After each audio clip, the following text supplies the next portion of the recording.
Hi everyone, welcome back to my channel.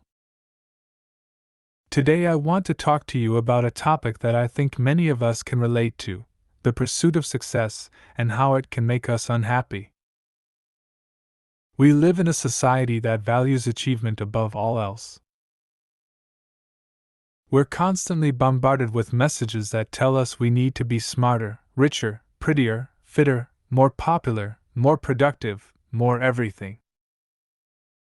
We're taught to compare ourselves to others and to strive for perfection.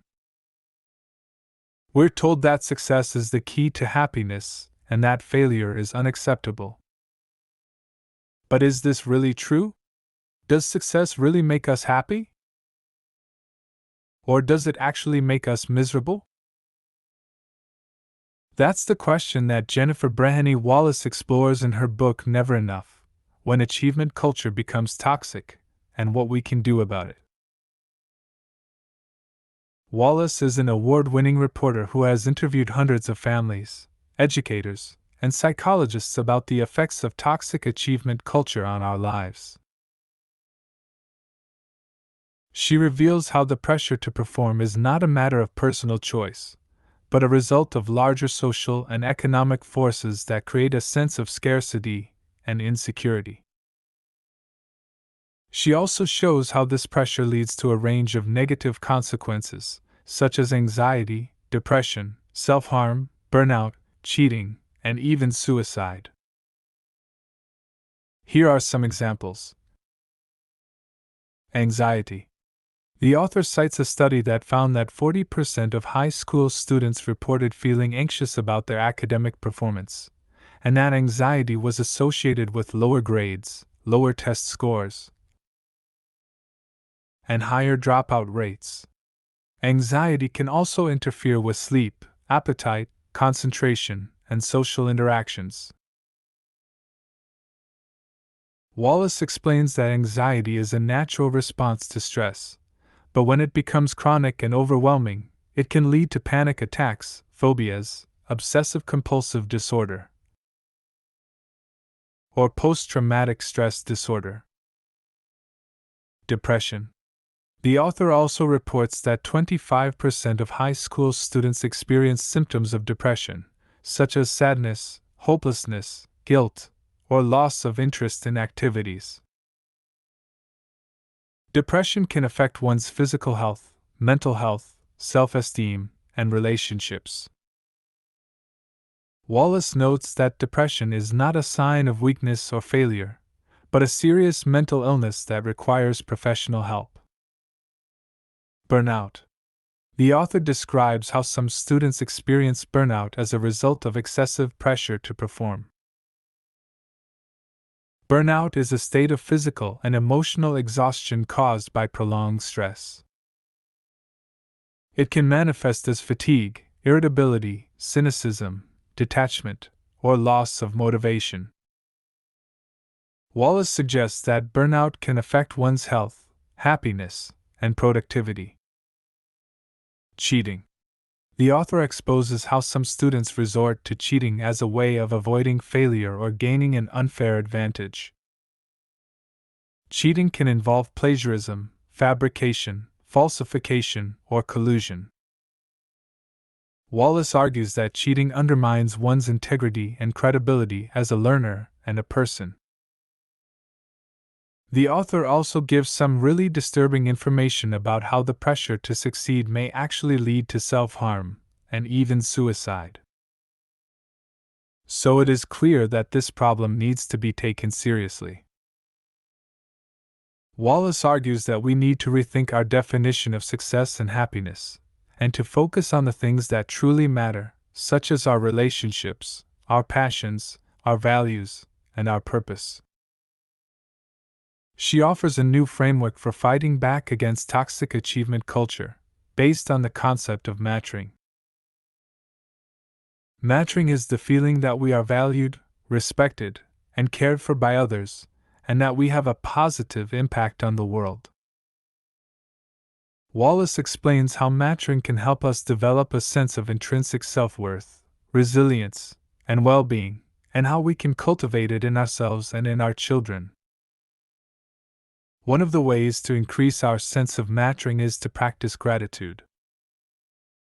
Gratitude is the appreciation of what we have, rather than what we lack. It helps us recognize the gifts and opportunities that we often take for granted, and to express our thanks to those who support us.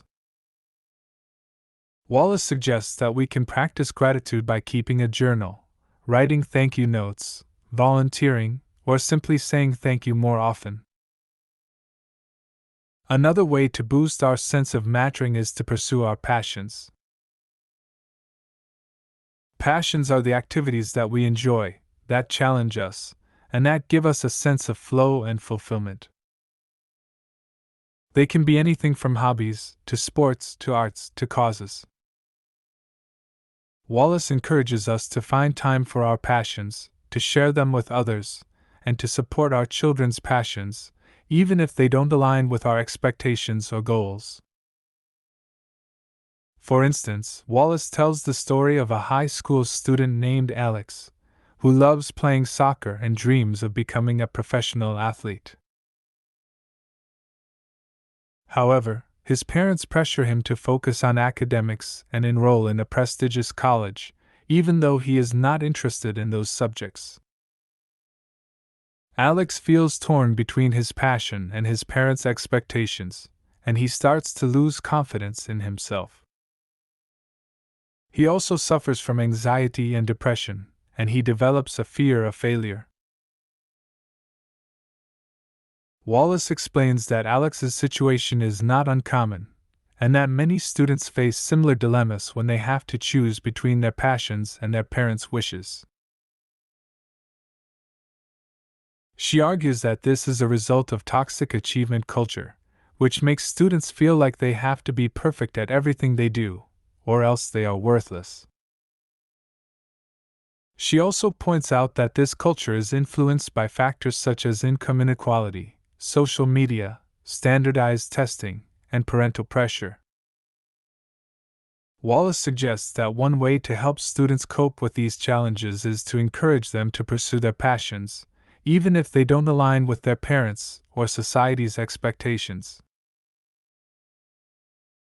She cites research that shows that pursuing one's passions can have positive effects on one's well-being, such as increasing happiness, self-esteem, resilience, creativity, and meaning in life. She also shares examples of successful people who followed their passions despite facing obstacles or criticism. A third way to enhance our sense of mattering is to connect with our values. Values are the principles that guide our actions and decisions, and that reflect our beliefs and ideals. They can be anything from honesty, to kindness, to justice, to spirituality. Wallace advises us to identify our core values, to live by them, and to communicate them to our children. She also recommends that we seek out communities and organizations that share our values, and that we engage in meaningful work or service that aligns with our values. By practicing gratitude, pursuing our passions, and connecting with our values, we can increase our sense of mattering and happiness, and reduce our dependence on external validation and achievement. We can also help our children develop a healthy and balanced approach to success, and to appreciate themselves for who they are, not what they do. That's all for today's video, where I shared with you some insights from the book Never Enough by Jennifer Breheny Wallace. I hope you found this video helpful and interesting, and that you learned something new about the effects of toxic achievement culture on our lives. Before I go, I want to leave you with one final message: success is not the same as happiness. Happiness comes from within, not from external achievements. Happiness comes from knowing that you matter, that you have a purpose, and that you are loved. Happiness comes from pursuing your passions, connecting with your values, and practicing gratitude. Happiness comes from living a fulfilling life, not a perfect one. So don't let the pressure to succeed take over your life. Don't let it rob you of your joy, your peace, and your well-being. Don't let it make you forget who you are and what you love. You are enough. You matter. And you deserve happiness.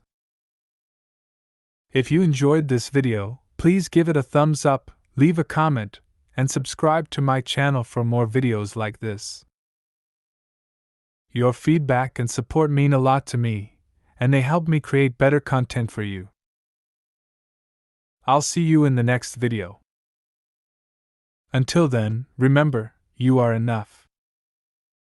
You matter. And you deserve happiness.